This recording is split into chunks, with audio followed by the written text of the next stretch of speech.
Right now, Today 53. we'll tackle tough times in The California. economic troubles facing San Diego will be the focus of Mayor Jerry Sanders' annual State of the City reports address. a 60% hike in rapes where either one or both Will be people a long process. UCLA researchers track the progress of 50 sarcoma patients using a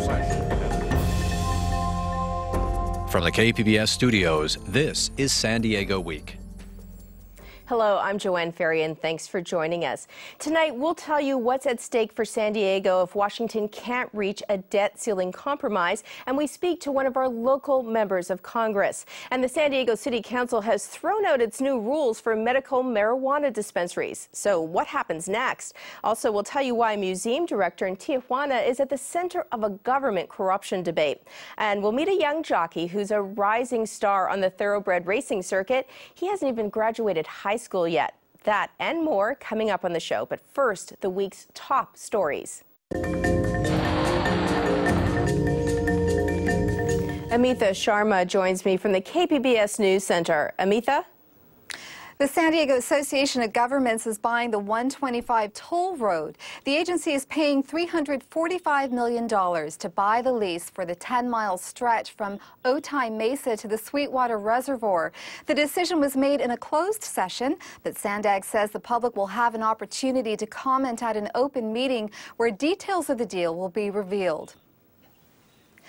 San Diego is going back to square one to figure out how to regulate medical marijuana collectives. On Monday, the City Council repealed the rules it had approved in April. Critics said the council ignored its own task force when it passed the rules, and they gathered enough signatures to put the matter on the ballot. The council vote means there are no legal guidelines for the roughly 160 dispensaries in San Diego.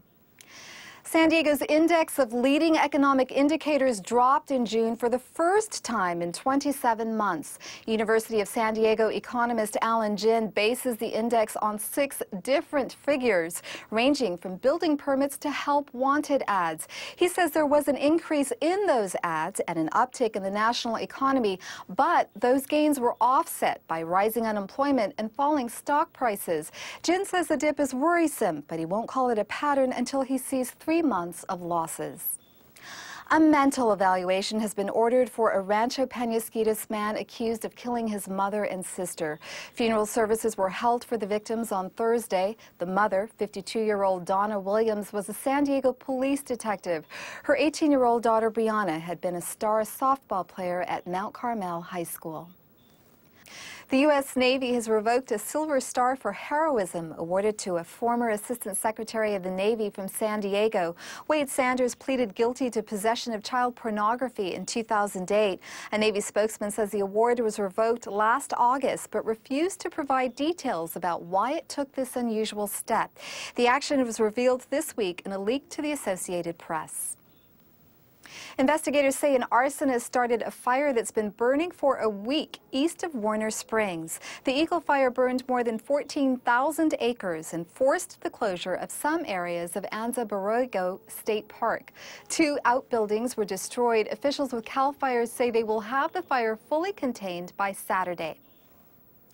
A powerful rip current made things scary for swimmers at La Jolla Shores this week. The beach was back to normal by Friday morning, but part of it was closed Thursday after the current swept about 100 people out into deep water. Lifeguards call it a flash rip, and they say a deep water canyon offshore may be a cause. There is theory that the currents are affected by that canyon, especially when the water temperature changes and things change during the summer. 26 swimmers were rescued. A huge load of low-level radioactive junk is about to be hauled away from the San Onofre nuclear power plant. A gigantic cargo hauler will take a 380-ton steam generator from the plant up to a disposal site in Utah. Southern California Edison says the nuclear waste doesn't pose any threat to the public, and to prove the point, company spokesman Gil Alexander spoke to us while standing just a few feet away from the generator. You could stand right where we're standing for an hour and receive no more radiation than a typical dental x-ray. You could wear one of our radiation badges that all of us wear inside the plant. If you live on the route, it would measure 0. Those in homes and businesses near the route will receive no radiation whatsoever. The utility is not saying exactly when the generator will be moved, only that it will happen late at night. The North County Times reports there will be 4 shipments in all. All the way from Washington to San Diego, the debate over raising the debt ceiling has dominated the national conversation this week. Things are changing hourly in Washington, but the bottom line, as of late this afternoon, the Democrats and Republicans cannot agree on a compromise to raise the debt ceiling, leaving a weekend of great uncertainty for many San Diegans, whether they're watching the stock market or counting on government checks. Coming up, what's at stake here at home? But first, let's hear from our members of Congress.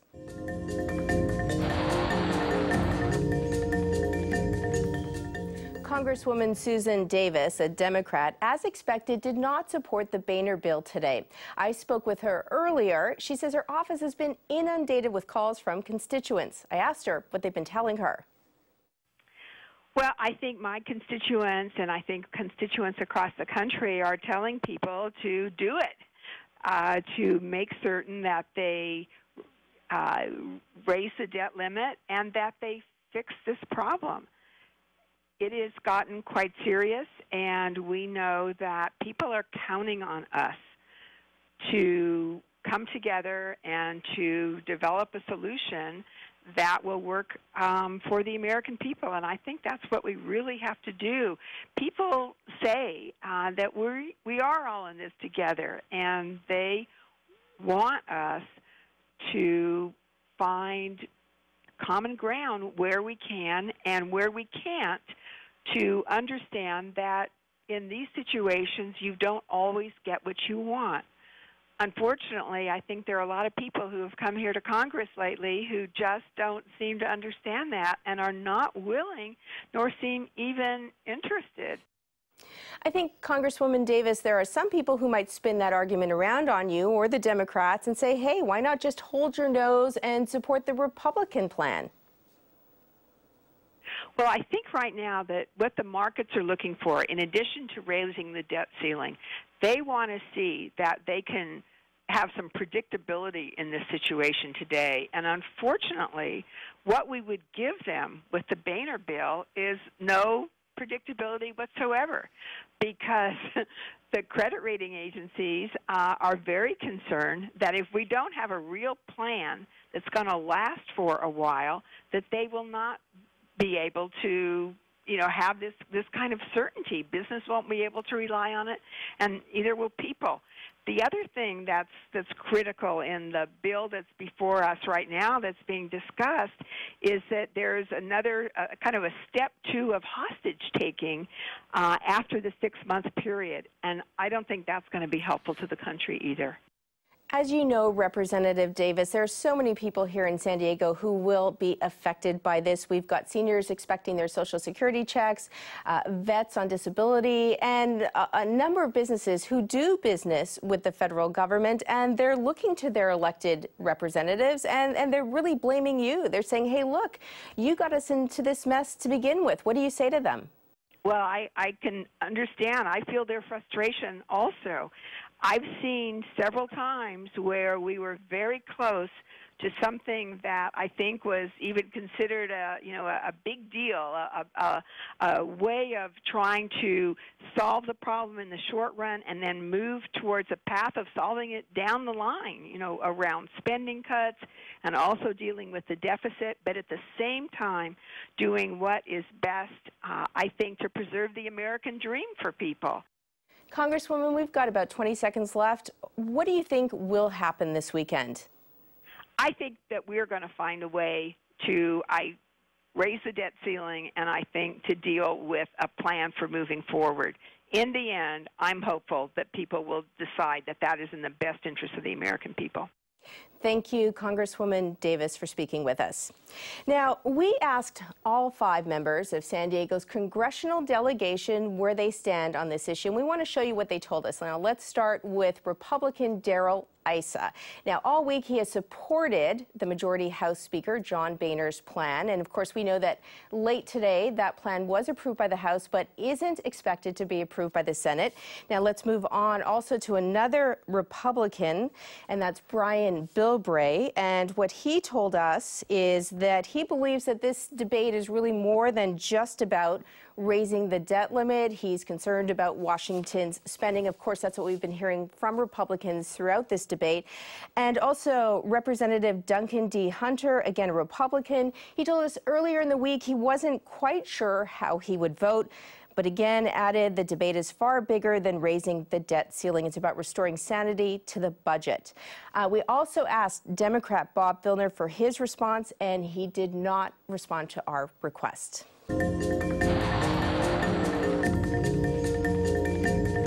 The federal government does billions of dollars in business with San Diego County. Joining me now to talk about how San Diego will be directly affected if the government can't pay its bills is Kelly Cunningham, economist and senior fellow at the National University Institute for Policy Research. Now, Kelly, you looked at how much money the federal government spends in San Diego. What did you find? Well, we found that in total, what the federal government spends in San Diego County in the latest year that's available, it's about $36 billion. And that's out of our $170 billion economy. That's about 21% of our entire economy, which is a significant amount of the economy. What do they spend their money on here? Well, mostly in San Diego, it's the military. Even though our economy has diversified over the years, it still is a big part of our economy, and of that 36 billion, a little bit less than half is the military. It's defense, it's contracting work too, which is besides the military operations and personnel, it's the defense, private defense contractors like shipbuilders, aerospace, whole gamut of things that it impacts. Now, let's assume worst case scenario, no compromise is reached. We passed the Tuesday deadline. We know the government's only going to be able to pay some of its bills, 60 cents on the dollar. Do we know who they'll stop paying? Well, we don't know exactly, but that, we're hoping or assuming that that's not going to happen. But if it did, a 40% cut in that $36 billion is significant, especially for a place like San Diego, where we know the federal government has a bigger part of our economy. The Treasury Department would have to prioritize. I would assume that they would keep paying their debt because you can't go default on that. That would be catastrophic. So they would have to start reducing or cutting expenditures that are more of a discretionary, service providers, and that would include things like the military. We're anticipating there's going to be some cutback in military spending, but it would probably be even deeper and much more devastating for San Diego region, as because so much of our economy is defense related. What's your biggest worry? What's your biggest worry if they don't reach this compromise by Tuesday?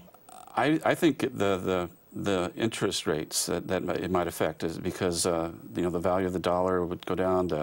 Bond buyers we'd have to pay a higher interest rate, and that would sort of ripple effect to a lot of other things. It would affect mortgage loans, credit card, auto loans, student debt.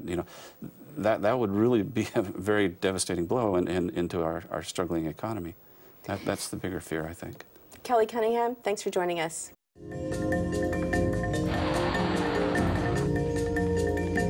Medical marijuana advocates have spoken, and this week San Diego City Council members were forced to listen. Shortly after pot dispensary rules were set in April, the advocacy group Citizens for Patients' Rights began a campaign to collect enough signatures to overturn the council. Those signatures were validated earlier this month, qualifying the issue for the June ballot. On Monday, council members voted to repeal the rules. KPBS reporter Katie Orr has been following the story, and she joins me now. Now, Katie, what didn't this advocacy group like about the existing ordinance? Well, there were a couple of things that medical marijuana advocates were unhappy with. One was that the ordinance effectively limited collectives to 2 zones within the city, so it really cut down on the number of places where they could be located. Also, the permitting process that they were going to have to go through means that some of these collectives could be shut down for up to a year, and people who run them say that it would effectively kill them. So, as you mentioned, they decided they didn't like the ordinance, they went out, they gathered signatures, and they forced the council's hand, either agree to a costly vote on the issue or repeal the rules. Now, the city had a task force to look into this. Couldn't they have seen this coming? I mean, the task force spent a lot of time putting their information together. Why didn't the council listen? Right. It was a 2-year process that the task force worked, and they worked with different city council committees. And that was one of the criticisms by these medical marijuana advocates, that the city council basically ignored these recommendations. They didn't ignore all of them. I think one of the biggest changes is that they did restrict the zones in which these collectives could operate. Before, there were about 5 zones within the city that they were commercial and industrial zones they could operate in. The council reduced that back to about 2. They did reduce the buffer zone between the amount of feet that a collective needs to be away from a school or a playground or a church from 1,000 feet to 600, but that effectively didn't really have any meaning, because they were still restricted to these zones, which the medical pot advocates say was just a de facto ban. I read an open letter even from task force members who said themselves they didn't support the ordinance, and in fact they thought it would shut these dispensaries down. So what happens now? Are these dispensaries operating against the law? I mean, what rules are they following now? Well, there effectively are no rules for these collectives within the city.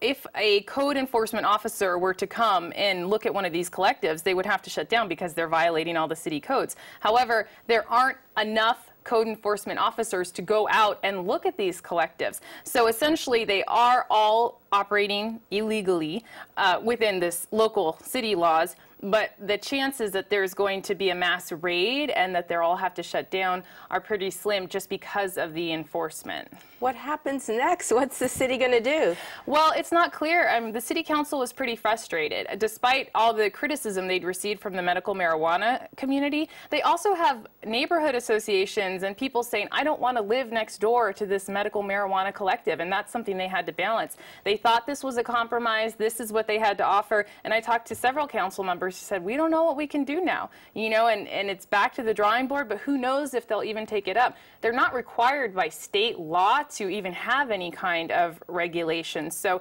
it'll be interesting to see where it goes from here, whether voters will see an initiative on the issue, whether the council decides to try and come up with some rules. Everyone thinks there needs to be some kind of regulation, because right now it's a little bit of a free-for-all. So it will be interesting to see how the issue evolves.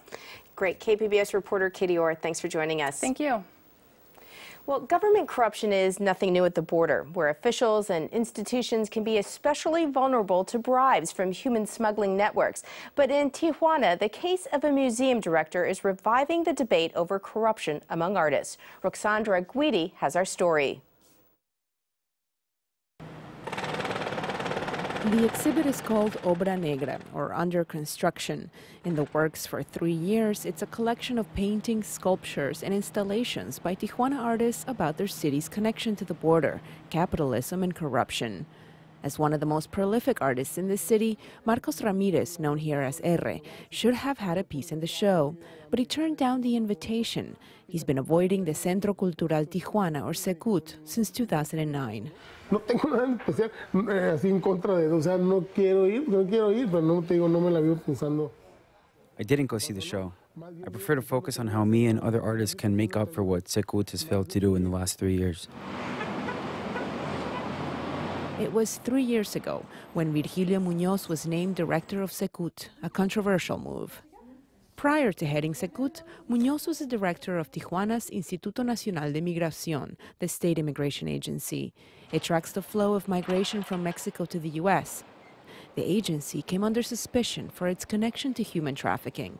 One human rights organization decided to look into it. Recuerdo que le dije a Virgilio que estábamos escuchando rumores. I remember hearing a lot of rumors about corruption, so I went up to Virgilio Muñoz and asked him about it. He said it wasn't true, and I didn't want to push it.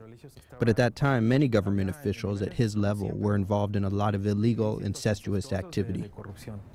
Over 6 months, Clark Alfaro met with polleros, or smugglers, with Mexican immigration agents, local police, and with Virgilio Muñoz's subordinates. He found an intricate web of corruption, linking all the way to the top. La cantidad de dinero que venía por parte de los polleros. The amount of money that changed hands between the smugglers and the authorities was huge, tens of thousands of dollars a month, which went on to enrich many public officials. In the mid-90s, 45% of all illegal migrants crossing into the U.S. left from Tijuana. One smuggling network moved an average of 1,000 migrants a month, collecting $250,000. Muñoz's agency received part of that money in kickbacks. After an investigation, Muñoz was arrested. 2 days later, he was released. He cycled through other top political posts until he was placed back in Tijuana as the director of a major museum. Today, Muñoz doesn't acknowledge or deny the charges, but he dismisses the criticism from human rights groups and Tijuana's artist community. Pero bueno, para eso están las instancias públicas que... That's why we have public institutions which are in charge of solving a problem. Whether interest groups then decide to carry on with the problem, that's another issue. Muñoz called the Secut protesters, quote, people from a small world. The name was appropriated by more than 250 Tijuana artists and authors, like Heriberto Yepes. Y cuando se vive una cultura con tantos atropellos, I think that art has to respond to what happens in our society. When you live in a place that witnesses so much crime and corruption, the artist has a responsibility to react. Sometimes he or she should respond not only by making art, but by exercising his rights as an artist.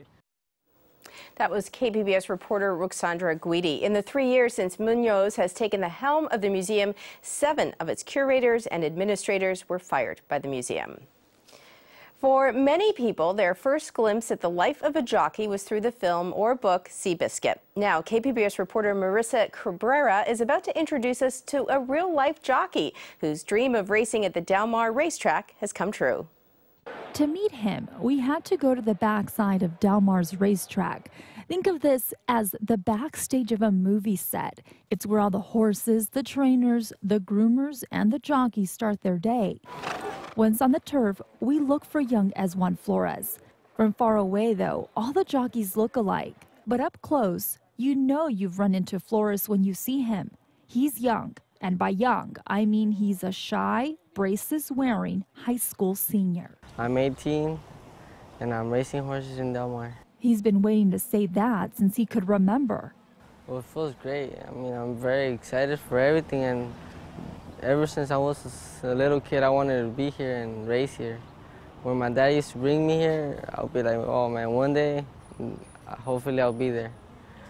Yeah, and I'm here now. To understand how Flores made it to Del Mar, let's rewind back to his childhood. His parents came to the United States from Mexico 10 years ago. His father found work as a groomer at the Santa Anita racetrack. When he took me there, I saw the riders and everything, and I was like, man, I want to get in one of those horses. And he actually got me to ride the pony from the stables. And I was like, oh man, when I got in the horse, I felt chills. Yeah, I was like, I want to be a rider. Flores started racing late last year, and about 6 months later, he met his agent, Derek Lawson. Lawson says he heard of Flores through word of mouth. And they all told me, said, hey man, you got to go get this kid. This kid knows what he's doing. I mean, he's just so natural on a horse. At 5'6" and 112 pounds, his schedule means waking up at 4 in the morning, riding and running 5 miles a day.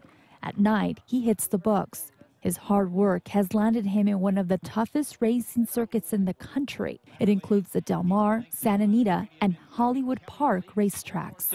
And here comes Esjuan Flores, the bug boy in Kelly Leak. Got a chance to win his first race ever down at Thoroughbred, and Kelly Leak takes over the lead. Way to go, young man, Esjuan Flores!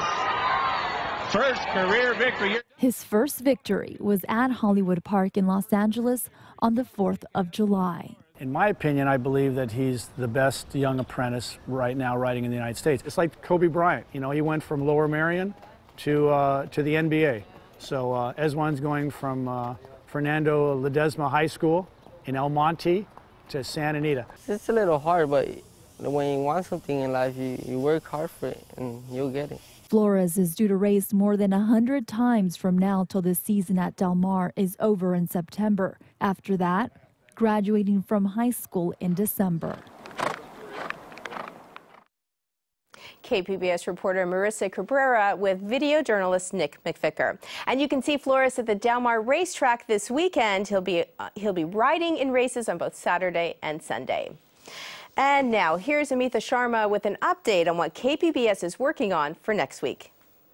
Coming up next week on KPBS Radio, about 6,000 people held in immigration detention centers suffer from mental illness, and some of them have gotten lost in the system. We'll tell you why. And on KPBS Midday, 2 San Diego County supervisors will explain why they are against the planned fire fee for backcountry residents. Thanks, Amitha. Well, we've been following the redistricting process across the state for weeks now. And just recently, the State Redistricting Commission has released yet another set of maps. You can now see your state and federal legislative districts on those maps. We've loaded them on our website. You can go to kpbs.org and view them. You can also see any of the stories you saw tonight by going to our website, kpbs.org/SDweek. Well, thanks for watching. Have a great weekend. Good night.